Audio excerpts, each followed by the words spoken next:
You're sitting across from someone, and as they listen to you speak, you notice something subtle. They bite their lip. Just a small movement, barely noticeable, but it's there. And in that moment, without them saying a single word, you've just received one of the most honest pieces of communication a human being can offer. Because when someone bites their lip while listening to you, their body is telling a story their mouth refuses to speak. They're holding something back. There's a thought, a feeling, a truth sitting right there on the edge of their tongue, and they're physically restraining themselves from letting it out. Maybe it's disagreement. Maybe it's desire. Maybe it's a secret they're terrified you'll discover if they open their mouth. But whatever it is, that small gesture of biting their lip is their body betraying the carefully constructed mask they're trying to maintain.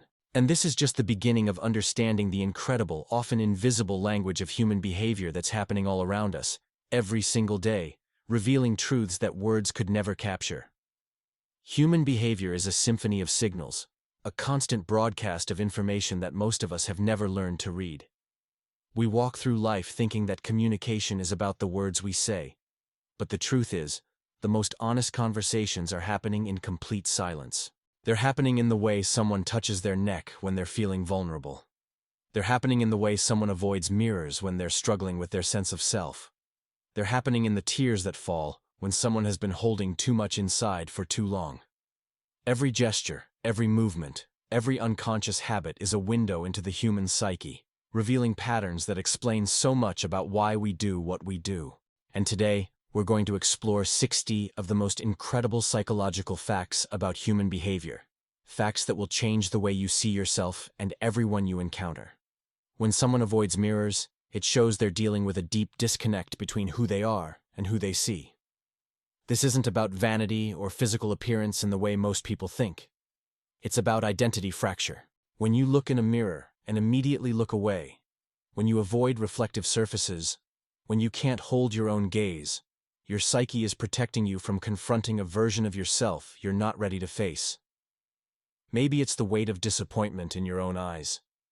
Maybe it's the recognition of how much you've changed, how far you've drifted from the person you thought you'd become.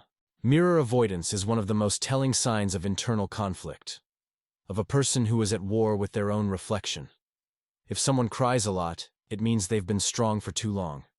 This is one of the most misunderstood aspects of human emotion. We live in a culture that treats tears as weakness. But psychologically, frequent crying is often a sign that someone has been holding the weight of the world on their shoulders, that they've been the strong one, the reliable one, and they've finally reached their breaking point. Tears are not weakness.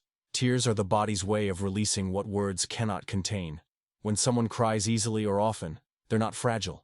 They're human.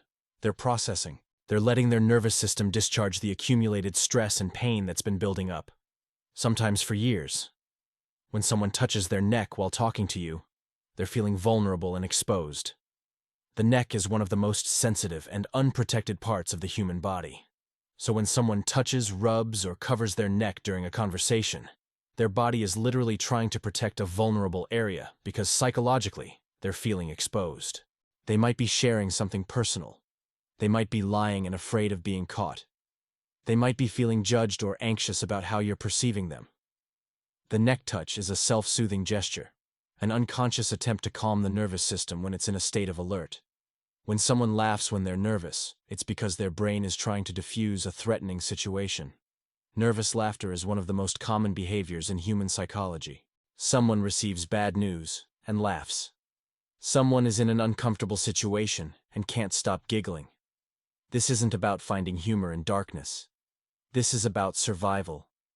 Laughter is a social bonding tool, and when our nervous system perceives a threat, it sometimes defaults to laughter as a way to signal, "I'm not a threat. I'm friendly. Please don't hurt me." It's an appeasement behavior, and for the person experiencing it, nervous laughter can feel completely out of their control. If someone talks too much, it means they're trying to fill a void. Excessive talking is often a sign of internal emptiness or anxiety. People who talk too much are usually trying to avoid silence because silence makes them confront uncomfortable thoughts and feelings. Or they're seeking validation and connection, but don't know how to create it authentically. Compulsive talking can also be a way of controlling a situation. If I keep talking, I control the narrative. If I keep talking, you can't ask me questions I don't want to answer. It's a defense mechanism disguised as sociability, and beneath it is often a deep fear of being truly seen or truly alone. People decide if they like you within the first 7 seconds of meeting you. That's all the time you have for someone's brain to make a subconscious judgment about your trustworthiness, your competence, your likability. This isn't conscious. This isn't fair. It's evolutionary psychology at work. Our ancestors needed to make rapid assessments about whether a stranger was a threat or an ally. And that ancient circuitry is still running in our modern brains. What's even more interesting is that once that initial impression is formed, it becomes incredibly difficult to change. If someone maintains eye contact while lying, they're probably a practiced liar. Most people think liars avoid eye contact, and that's true for amateur liars. But skilled liars will actually overcompensate by maintaining too much eye contact. They'll stare at you with an intensity that feels slightly off, slightly forced, because they're consciously controlling what should be a natural behavior. Real, genuine eye contact has a rhythm to it. We look away, we look back. When someone holds eye contact too steadily, too deliberately, especially when telling you something that seems questionable, your instinct might be telling you something your conscious mind doesn't want to believe. People who are always busy are often running from themselves. Busyness has become a badge of honor in our culture, but psychologically, chronic busyness is often a form of avoidance. When you're always busy, you don't have time to think. You don't have space to feel. You don't have to confront the questions that arise in silence. What am I doing with my life? Am I happy? Am I living authentically? These are uncomfortable questions, and staying busy is an incredibly effective way to never have to answer them. If someone gives you more than you asked for, they want something from you. When someone is overly generous, when they go above and beyond without being asked, there's often an unconscious transaction happening. When someone gives to us, we feel obligated to give back. Some people, consciously or unconsciously, use this as a manipulation tactic. They give not from genuine generosity, but as a way of creating obligation. Genuine generosity comes with no strings attached, no expectation of return, and you can usually feel the difference in your body. People who post a lot on social media are often lonely in real life. Excessive social media use, particularly the compulsive need to document and share every moment, is often a symptom of disconnection, not connection. Real, deep, fulfilling relationships happen in presence, in vulnerability, in the messy moments that aren't Instagram-worthy. When someone is constantly curating their life for an audience, they're often not fully living it. The validation they receive through likes and comments creates a dopamine hit that feels like connection, but is actually just a shallow substitute for the real thing. And I need to pause here for a moment and ask you something. As you're listening to these facts, are you recognizing patterns in yourself or people around you? Have you caught yourself biting your lip when you wanted to say something but didn't? Do you touch your neck when you're nervous? Do you use busyness to avoid your feelings? If any of this is hitting home, I want you to leave a comment right now. It can be something simple like "these patterns are so accurate," or "I do these things without realizing." Because when you share that, you're not just validating your own experience, you're creating connection with someone else reading who feels exactly the same way. And I'm going to tell you something. Leaving that comment is an act of self-awareness and courage. So go ahead, comment below, and know that every comment helps build this community of people trying to understand themselves better. Now let's continue. When someone constantly checks their phone, they're avoiding the present moment. Phone checking is a form of dissociation, a way of escaping the present moment when it feels uncomfortable, boring, or emotionally demanding. The phone offers an escape hatch, and every time we check it and find something, our brain gets a hit of dopamine. This reinforces the behavior, creating a compulsive loop that becomes harder to break. Over time, our tolerance for boredom, for stillness, for presence decreases, and we become dependent on constant stimulation to feel okay. People who apologize excessively don't respect themselves. If you find yourself saying sorry for everything, for taking up space, for speaking, for existing, this isn't politeness. This is a symptom of low self-worth. Excessive apologizing comes from a belief that your presence, your needs, your very existence is an imposition on others. It's a way of making yourself smaller, of preemptively deflecting criticism or rejection. People are attracted to partners who remind them of their parents. This is one of the most uncomfortable truths in psychology. We're drawn to people who replicate the emotional dynamics of our childhood, particularly with our primary caregivers. If your father was emotionally unavailable, you'll likely be attracted to emotionally unavailable partners. This isn't masochistic. It's because our childhood relationships created our template for love, and our unconscious mind is trying to recreate those patterns in an attempt to finally resolve them. When someone crosses their arms, they're creating a self-protective barrier. Crossed arms often indicate defensiveness, disagreement, discomfort, or a desire to create distance. It's your body saying, "I'm not open to this. I don't feel safe. I need protection."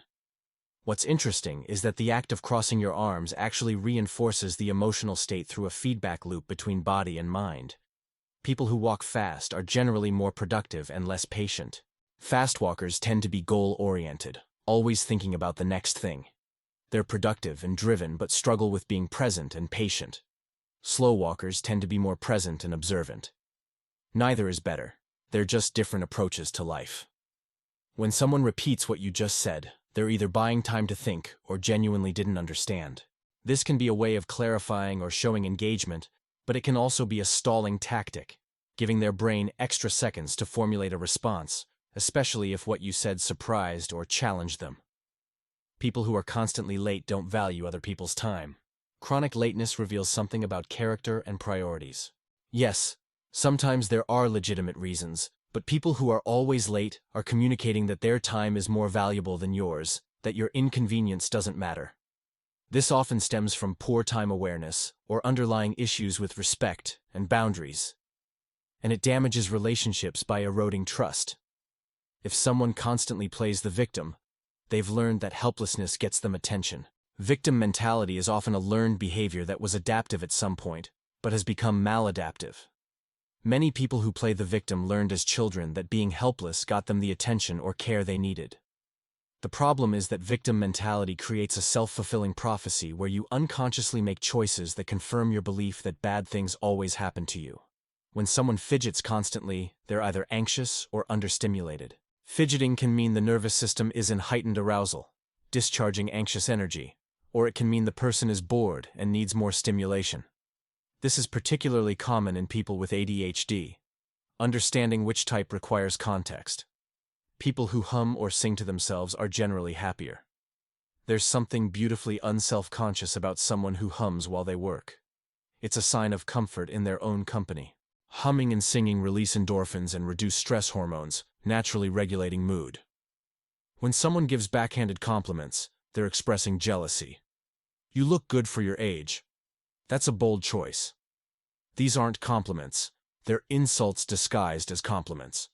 A backhanded compliment allows someone to put you down while maintaining plausible deniability, revealing their insecurity and jealousy. If someone rarely blinks during conversation, they're either deeply focused or trying to intimidate you. When someone is deeply focused or trying to intimidate, their blink rate decreases. Real eye contact has a natural rhythm. When someone holds eye contact too steadily, it's either genuine engagement or a power move. People who constantly interrupt aren't just rude, they're insecure. Chronic interrupting usually comes from anxiety. The interrupter is afraid that if they don't speak right now, they'll lose their chance. They're desperately trying to matter, to be heard. To be part of the conversation in a way they don't trust will happen naturally. When someone touches their face a lot, they're feeling anxious or lying. Face touching is a common self-soothing behavior when we're stressed, but it can also indicate deception. When we lie, we often unconsciously touch our face, particularly around the mouth, as if trying to cover up the lie. People who give too much detail in their stories are usually lying. Practiced liars often provide overwhelming amounts of detail because they believe more detail makes them seem credible. This over-detailing is a compensation strategy, trying to bury the lie under truthful but irrelevant details. If someone can't make small decisions, they're overwhelmed by bigger ones. Decision fatigue is real. When your mental and emotional resources are depleted from major life stressors, you don't have capacity to make even small choices. This is why some successful people wore the same thing every day, conserving decision-making energy for what actually mattered. People who laugh at their own jokes before anyone else are insecure about being funny. Laughing at your own jokes before others do is usually a sign of insecurity, a way of prompting others to laugh, signaling, "This is funny, you should laugh now because you're not confident the joke will land on its own." When someone constantly needs to one-up your stories, they feel inadequate. The one-upper feels deeply inadequate and uses other people's stories as a launching pad to prove their worth. They can't let you have your moment because it triggers their feelings of not being enough, so they hijack it and make it about them. People who are always early are usually anxious. Chronic earliness reveals anxiety. Being early gives them control and prevents the anxiety of "what if I'm late?" But it means living in constant anticipation, always preparing for the next thing, never fully present. If someone mirrors your body language, they're either attracted to you or trying to build rapport. Mirroring is one of the most powerful nonverbal communication tools. When someone likes you or wants to connect, they'll unconsciously mirror your movements, creating harmony and the feeling of "we're the same." People who constantly check out their own reflection are dealing with insecurity, not narcissism.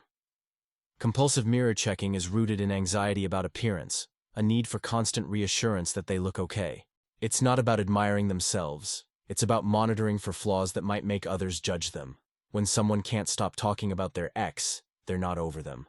Whether trash-talking or idealizing, constantly bringing up a past relationship means they're still emotionally entangled. The opposite of love isn't hate, it's indifference. When you're truly over someone, you rarely think about them. People who say "I'm fine" when they're clearly not are afraid of being a burden. This is the most common lie in human interaction.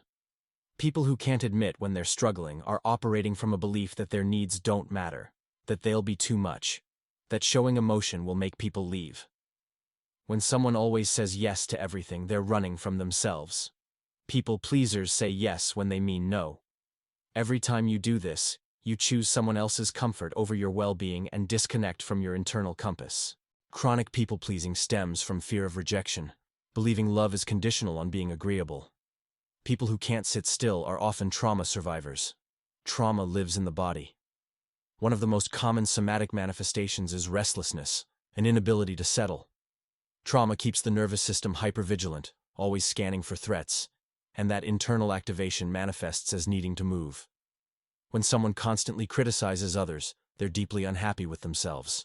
The things we criticize most harshly in others are often what we can't accept in ourselves. Constantly pointing out others' flaws is externalizing self-hatred. It's easier to focus on what's wrong with everyone else than to confront what they perceive as wrong with themselves. People who always need background noise are avoiding their thoughts. The need for constant noise indicates avoidance.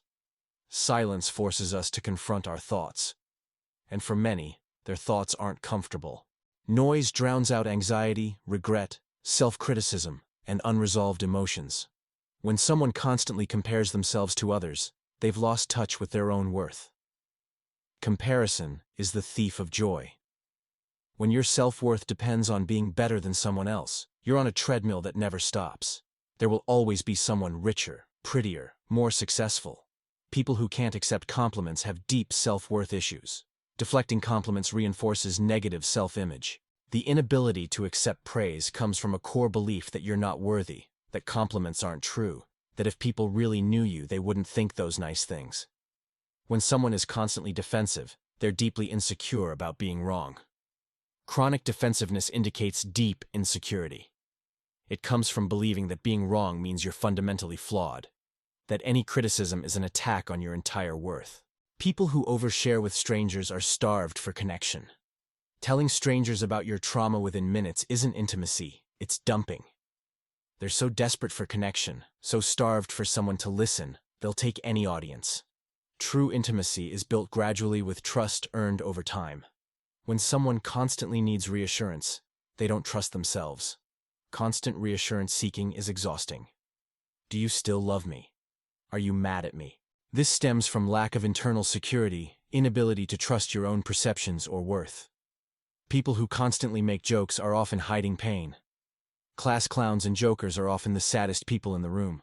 Humor is a coping mechanism, deflecting from pain. keeping things light. They learn their value is in being entertaining, not real, because vulnerability makes people uncomfortable, but humor makes people stay. When someone constantly interrupts you with advice, they're uncomfortable with emotions. Before you've barely gotten words out, they're jumping in with solutions. While their intention might be to help, they're shutting down emotions because they're uncomfortable with feelings. Sometimes people don't need solutions. They need to be heard. People who hold grudges are hurting themselves more than anyone else. Holding a grudge is like drinking poison expecting the other person to die. The person you're angry at might not even know or care, but you're carrying that weight. It keeps you stuck in the past and prevents you from moving forward. When someone always needs to be right, they're terrified of being worthless. The need to win every argument doesn't come from confidence, it comes from terror. If I'm wrong, what am I worth? For people whose self-worth is tied to being right, any evidence to the contrary feels like an existential threat. People who never ask for help believe they don't deserve it. When someone can't ask for help even when drowning, that's not strength. It's usually a trauma response. They learned early that asking meant disappointment, rejection, or punishment, so they handle everything alone. When someone constantly changes the subject, they're avoiding something. Chronic subject changing prevents real conversation and intimacy. The topic triggers something painful. They're hiding something, or they simply don't want to engage at that depth. If this resonates with you, if these psychological insights are opening your eyes to patterns you've never noticed before, I want to ask you to do something. Hit that like button to let me know this content is valuable to you, that it's making a difference. Your like tells me to keep making videos like this, to keep exploring the depths of human psychology in ways that actually help people understand themselves better. It's a small action, but it means everything. People who constantly say they're too busy don't want to do what you're asking. When someone really wants to do something, they find the time. When someone consistently tells you they're too busy for you, what they're really saying is, you're not enough of a priority. People make time for what matters to them. When someone can't maintain friendships, they're either avoidant or difficult. That person who cycles through friendships every few years reveals unresolved attachment issues. Either they unconsciously sabotage closeness once things get too intimate, or they're genuinely difficult to be in relationship with. People who overshare on social media are seeking external validation. Constant updates and vulnerable captions reveal internal emptiness, lack of self-worth that can only be temporarily filled by likes and comments. External validation is like junk food for the soul, providing quick hits but no lasting nourishment. When someone constantly talks about how busy they are, they're seeking importance. The humble brag of busyness communicates I'm important, I'm needed, I matter. It's seeking validation through productivity, proving worth through exhaustion. People who can't be alone are running from themselves. When someone needs constant company, can't spend an evening alone, can't sit with their own thoughts, they're avoiding something internal. The inability to be alone indicates a fractured relationship with self. When someone constantly name drops, they're insecure about their own importance. Name dropping is an attempt to borrow importance from others because you don't feel important enough on your own. Secure people don't need to advertise their connections. People who constantly need to control everything are deeply afraid. Control is an illusion, but for people with anxiety or trauma, maintaining control feels like survival. If I can control every detail, nothing bad can happen. But life is inherently uncontrollable, and the attempt creates enormous stress. When someone constantly criticizes themselves, they're trying to beat others to it. Self-deprecation isn't humility, it's a defense mechanism. If I criticize myself first, if I point out my flaws before anyone else can, then it won't hurt as much when they do. It's armor disguised as honesty. People who can't celebrate others' success feel threatened by it. When someone's win triggers your insecurity, when you can't genuinely be happy for them, it reveals how fragile your sense of self is. Their success doesn't diminish yours, but if you believe it does, you're living in scarcity. When someone constantly seeks drama, they're addicted to intensity. Some people can't function without chaos, without crisis, without something to fix or fight. This addiction to intensity often stems from childhood, where drama was the only time they got attention. So peace feels like abandonment. People who trust too easily have been hurt too many times. It seems backwards, but people who give their trust freely, who believe everyone, who get taken advantage of repeatedly, are often operating from a desperate hope that this time will be different, that someone will finally prove trustworthy. When someone can't take no for an answer, they don't respect boundaries. Pushing after someone says no, whether in small or large ways, is a massive red flag.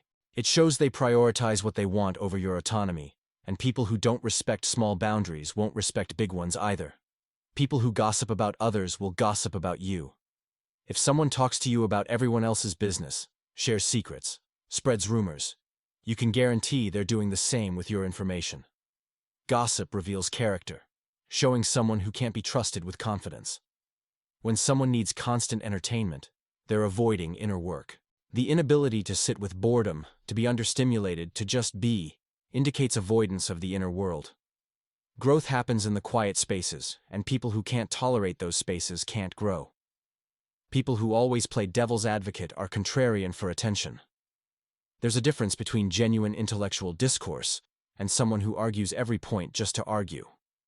The chronic devil's advocate is often someone who learned that being disagreeable is the only way they get noticed. When someone constantly complains but never changes anything, they're invested in the problem. Some people are more attached to complaining than solving. The complaint gives them identity, gives them something to talk about, gives them sympathy. Solving it would mean losing that. And here we are at the end of this journey through human behavior, through the invisible language we all speak without realizing it, through the patterns that define how we move through the world. If you've made it this far, if you've felt seen in some of these patterns, if you've gained new understanding about yourself or the people around you, then this video did what it was meant to do. Understanding human behavior isn't about judging ourselves or others. It's about developing compassion, about recognizing that every behavior serves a function, every pattern has a history. We're all doing the best we can with the tools we have. And if you want to continue this journey of understanding, if you want to be part of a community that values depth and self-awareness, an honest exploration of what it means to be human, subscribe to this channel and turn on notifications. Every week I bring content that digs deep into psychology, relationships, personal growth, always with this same commitment to truth and compassion. This isn't just about watching videos. It's about being part of something that helps all of us become more conscious, more understanding, more real. Until next time, remember that awareness is the first step to change, and you've already taken it just by being here.